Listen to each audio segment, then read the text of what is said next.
ये आप लोग कुछ भी बनाते हैं घर में, तो जैसे कुछ इंग्रेडिएंट्स होते हैं जो सब्जी में खाने में यूज किए जाते हैं जिनको हम छोड़ नहीं सकते, तो वैसा एक भारत है पूरे वर्ल्ड के लिए कि भारत को छोड़ के कोई भी आगे नहीं बढ़ सकता।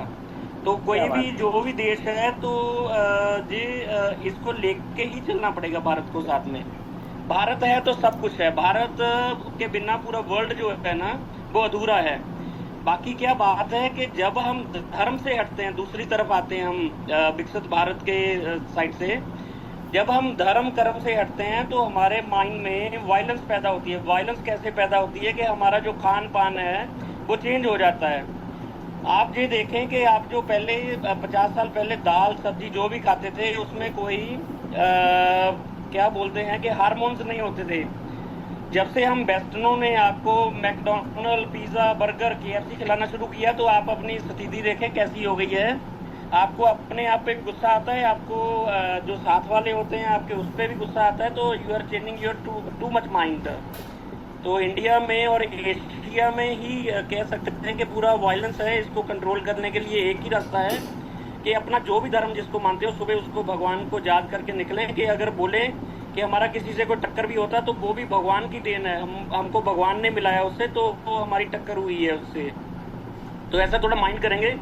दूसरा क्या है कि जो यंग जनरेशन है अपनी, जो 18 से लेके 26 साल के जो बच्चे नेक्स्ट जनरेशन आ रही है, अगर हम उन लोगों को साथ लेके चलें।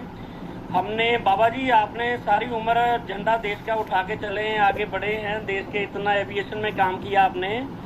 तो हम लोग क्या चाहते हैं कि आगे आने वाली जनरेशन जैसे पीपल मैन जी हैं और हमारे जंग भाई बहन बैठे हुए, इनको अपना झंडा आगे समर्पित कर दें, तो आगे देश को लेके जे चलें। और उसमें क्या है कि इनको अकेला एजुकेशन के लिए प्रेस ना किया जाए। जब आप सुबह बच्चों को, हमारी बहनें बच्चों को स्कूल भेजती हैं ना, तो प्रेस करके भेजती हैं कि 89 से कम नंबर नहीं आने चाहिए।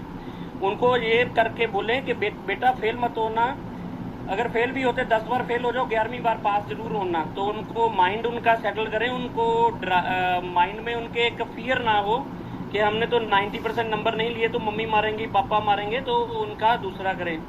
सेकेंडली क्या है, अगर नज़दीक 6 साल के बच्चों के पास कोई स्कूल, कोई स्किल डेवलपमेंट स्कूल है आपके पास इधर इंडिया में, तो उनको 2 घंटे के लिए उधर भेजें। स्कूल पढ़ने के बाद उनको स्किल डेवलपमेंट ज्वाइन करवाएं। बेशक घर के पास ही है कोई आपके, कोई टेक्निकली कोई बिल्डर का काम कर रहा है, कुछ ऐसा नहीं होता कि काम काम होता है। अगर वो कंस्ट्रक्शन में जाएगा, 6 साल का बच्चा सीखने लगेगा, 2 घंटे में उसको ट्रेनिंग मिलेगी, जब तक वो अपनी मैट्रिक पास करेगा उसी के साथ वो अच्छा स्किल डेवलपर बन जाएगा। तो अगर वो ग्रेजुएशन करके रोड पे खड़ा होने के, ग्रेजुएशन की डिग्री तो दे देते हैं हम लोग इनको बच्चों को, लेकिन उसके बाद वो बेचारे रोड पे खड़े हैं, there is no job for them. तो इतना आपने पैसा भी लगाया, उनका 14 साल टाइम भी खराब किया, तो उसके लिए आपको स्किल डेवलपमेंट में जाना चाहिए। तो भारत देश बहुत आगे बढ़ेगा। ये 2-4 चीज़ें हैं जो हम इनको काउंट करके चलें। और दूसरा जैसे बोला कि पीपल मैन जी ने हम हॉस्पिटल बना रहे हैं, हम नहीं बना रहे, भगवान नहीं बना रहे हैं, आप लोगों के सहयोग से बनेगा। हमारा एक ही है माइंड में कि कोई भी इंसान इस दुनिया में इलाज के बिना ना जाए, किसी की जो मौत है वो इलाज के बिना ना हो। हम बोल रहे हैं कि अभी जो डॉक्टर थे वो बिजनेसमैन बन गए हैं। आपने देखा होगा आपके देश में कोरोना जब आया था तो लोगों ने, जिसका छोटा क्लिनिक था उसका 5 स्टार हॉस्पिटल बन गया। अभी आप देखें उसको, तो how there got the money. तो इसमें भी गवर्नमेंट ऑफ इंडिया को थोड़ा सा देखना चाहिए कि गवर्नमेंट ऑफ इंडिया को देखना चाहिए हेल्थ इज फर्स्ट। उस समय हम थाईलैंड में थे, क्योंकि हमारा शादी थाईलैंड में, मैडम अभी डीजीपी हैं, प्राइम मिनिस्टर सिक्योरिटी में हैं, अभी लगे हुए हैं, एडवाइजर हैं प्राइम मिनिस्टर टू थाईलैंड के। तो हमने 1.5 लाख डोज डोनेट की थी उनको एस्ट्राजेनेका की, ये थाईलैंड कंट्री को 50,000 पहले दी थी। और जब हमने वो यूएस एम्बेसी में आई उधर बैंकॉक में, तो जो नेता थे उधर के थाईलैंड में भी नेता है जैसे इंडिया में होते हैं, वो बोले पहले हमको लगाओ हमको लगाओ। हमने बोला कि पहले सारी बात ही कर दो, किसी और कंट्री को भेजते हैं जिसको नीडेड है, तो पहले आम लोगों को लगाएंगे हम। तो जो फ्रंट लाइनर पीपल हैं, तो उन्होंने माना, गवर्नमेंट ऑफ थाईलैंड ने माना, तो फ्रंट लाइनर को दिया। फिर हमने 1 लाख डोज और दी उनको। तो समय क्या होना चाहिए कि जब कोई भी अपना मनुष्य है वो किसी मुसीबत में है, तो पहले उसकी जान बचाओ, उसका जो प्रॉब्लम है उसको सॉल्व करो, तब हम विकसित भारत की तरफ जा सकते हैं। जब हम अपने अपने में घुसे हुए हैं तो कोई आगे नहीं बढ़ पाएगा। तो हम लोग सिर्फ एक बात जरूर करते हैं स्टेज पे खड़े होके, स्टेज पे बोला, लोगों ने सुना, लोग अपने घर हम अपने घर।